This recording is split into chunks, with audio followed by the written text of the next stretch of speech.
ये वक्त तय करेगा कि गद्दार कौन है। पहले ये तय करो कि वफादार कौन है।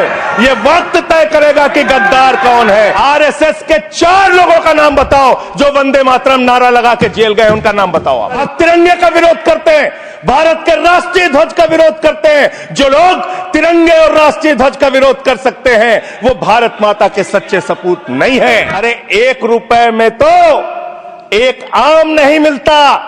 आपने 1 रुपए में अडानी को 1050 एकड़ जमीन और 10 लाख आम और लीची के पेड़ दे दिए। ये मातृभूमि की वंदना।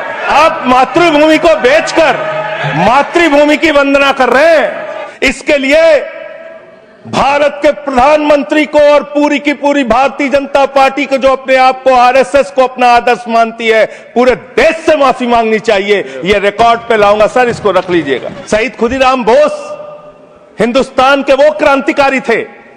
जब उनको फांसी के फंदे पे चढ़ाया गया और उनका जब अंतिम संस्कार हुआ तो जो राख उनके अंतिम संस्कार से निकली मान्यवर, उसको बंगाल की मां तावीज बना के अपने बच्चों को पहनाती थी कि ऐसे ही बनना हिंदुस्तान के लिए क्रांतिकारी। यह इतिहास, यह हिंदुस्तान का इतिहास। लेकिन मैं आपके माध्यम से इस सरकार से पूछना चाहता हूं, आपके पुरखे इस वक्त क्या कर रहे थे जब शहीद आजम भगत सिंह वंदे मातरम लगा रहे थे, शहीद सुखदेव वंदे मातरम लगा रहे थे, शहीद राजगुरु वंदे मातरम का नारा लगा रहे थे, शहीद खुदीराम बोस वंदे मातरम का नारा लगा रहे थे। उस वक्त आप क्या कर रहे थे? क्या कर रहे थे आप? वंदे मातरम का नारा लगाकर लोग जेल गए, लाठियां पड़ी उनको। मैं आपके माध्यम से इस सरकार से पूछना चाहता हूं, आरएसएस के 4 लोगों का नाम बताओ जो वंदे मातरम नारा लगा के जेल गए, उनका नाम बताओ। आप 4 लोगों का नाम बताओ। आप अपने 4 पुरखों का नाम आप बताओ। आप नहीं बता सकते क्योंकि आजादी के आंदोलन में आपका कोई इतिहास नहीं। आजादी के आंदोलन में आपका कोई इतिहास नहीं, यही आपकी कुंठा है। तो इसलिए कभी आप कहते हो सरदार वल्लभ भाई पटेल आपके हैं।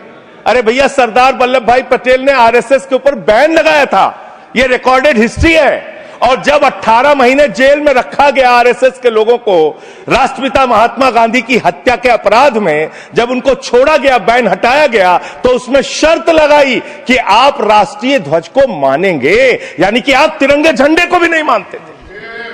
आपने 52 साल तक हिंदुस्तान का तिरंगा झंडा आरएसएस के मुख्यालय पे नहीं फहराया सर, नहीं फहराया। और 3 लोगों ने आरएसएस के मुख्यालय पर जब ये झंडा फहराया, उन तीनों के नाम मैं पढ़ रहा हूं, विजय, उन्मत, दिलीप, इन तीनों लोगों के खिलाफ आरएसएस ने एफआईआर दर्ज कराई। किस अपराध में? कि हमारे दफ्तर में तिरंगा क्यों फहरा दिया। और कितने साल तक मुकदमा लड़े? 13 साल तक मुकदमा लड़े। यह है आपकी असलियत। आप तिरंगे का विरोध करते हैं, भारत के राष्ट्रीय ध्वज का विरोध करते हैं। जो लोग तिरंगे और राष्ट्रीय ध्वज का विरोध कर सकते हैं वो भारत माता के सच्चे सपूत नहीं है, वो नहीं है। ये है 28 दिसंबर 1949 का ऑर्गेनाइजर पत्र। इसको भी रखूंगा क्योंकि आज गृह मंत्री जी और लीडर ऑफ द हाउस दोनों कह के गए रिकॉर्ड पे सारी चीजें आनी चाहिए। इसको रिकॉर्ड पे रखना चाहिए। इतिहास देश को पता चलना चाहिए किन लोगों ने देश के साथ गद्दारी की, किन लोगों ने तिरंगे का विरोध किया, किन लोगों ने राष्ट्रगान का विरोध किया। आप राष्ट्रगान का विरोध कर रहे हैं, आप भारत के राष्ट्रगान का विरोध कर रहे हैं। आपके मुख्य पत्र में भारत के राष्ट्रगान का विरोध लिखा गया है। इसके लिए भारत के प्रधानमंत्री को और पूरी की पूरी भारतीय जनता पार्टी को, जो अपने आप को आरएसएस को अपना आदर्श मानती है, पूरे देश से माफी मांगनी चाहिए। यह रिकॉर्ड पे लाऊंगा सर, इसको रख लीजिएगा, ये रिकॉर्ड पे रखा जाए। तिरंगे का विरोध किया, राष्ट्रगान का विरोध किया, वंदे मातरम आपने लगाया नहीं कभी। कोई आपका व्यक्ति देश की आजादी के आंदोलन में जेल नहीं गया। कभी आपने कोई देश के लिए, हमारे यहां अवधि में कहावत है, नाखून कटाए कि शहीद ना बना भैया। तू तो नाखूनों नहीं कटाया भैया, बिना नाखून कटाए शहीद बना चाहता है, बिना नाखून कटाए शहीद। ऐसे काम नहीं चलेगा सर। जिन्ना का भी जिक्र कल दूसरे सदन में हुआ, प्रधानमंत्री जी ने जिक्र किया। जिन्ना के साथ आपके कितने गहरे और मधुर संबंध थे, क्या इस देश के लोगों को पता है? नहीं पता, मैं बताता हूं। श्यामा प्रसाद मुखर्जी जी फजलुल हक की गवर्नमेंट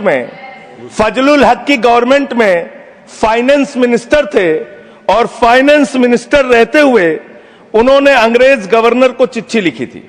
आपने भारत छोड़ो आंदोलन के खिलाफ आपके नेता, जनसंघ के पहले राष्ट्रीय अध्यक्ष और तत्कालीन गवर्नमेंट में जो वित्त मंत्री थे, उन्होंने चिट्ठी लिखी अंग्रेज गवर्नर को और कहा कि भारत छोड़ो आंदोलन जो हिंदुस्तान के क्रांतिकारियों का आंदोलन था, जो देश की आजादी का आंदोलन था, वो आंदोलन कुचल देना चाहिए, खत्म कर देना चाहिए। ये है रिकॉर्डेड हिस्ट्री आपकी। ये आपको आपके बारे में पूरे देश को पता रहना चाहिए। अब जिन्ना, हाँ, इसको भी सभा के पटल पर रखूंगा। जिन्ना और आपके रिश्ते क्या थे? कितने मधुर रिश्ते थे। एक राज्य में सरकार नहीं बनाई माननीय इन्होंने। नॉर्थ वेस्ट फ्रंटियर, सिंध प्रांत और फजलुल हक की गवर्नमेंट। फजलुल हक वो शख्स है जो पाकिस्तान बनने के बाद वहां की सरकार का गृह मंत्री बना। आपके रिश्ते उन लोगों के साथ थे, ये देश को पता होना चाहिए। इसलिए आप किसी को भी देशभक्ति का प्रमाण पत्र बांटने का काम मत कीजिए।